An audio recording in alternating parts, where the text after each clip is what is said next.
King Arthur, and I'm going to tell you my story.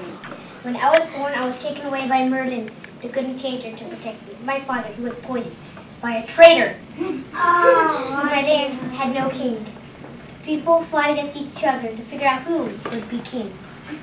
Knights fought. Fat knights, short knights, thin knights, tall knights, all quarreled. But none knew who would be king.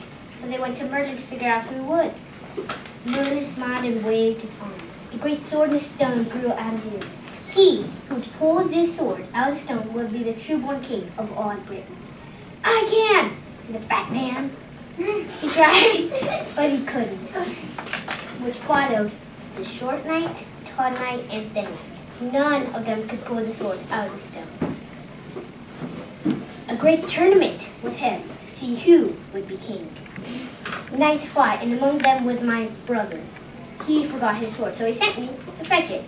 I rode back home, but the door was locked. I wanted so bad for him to joust that I remembered there was a sword in the stone by the churchyard. I rode as fast as speed light, pulled the sword out of the stone, and brought it to my brother in time for the fight. He figured out that it was a sword in the stone, so my brother and I went back to prove that I pulled the sword out.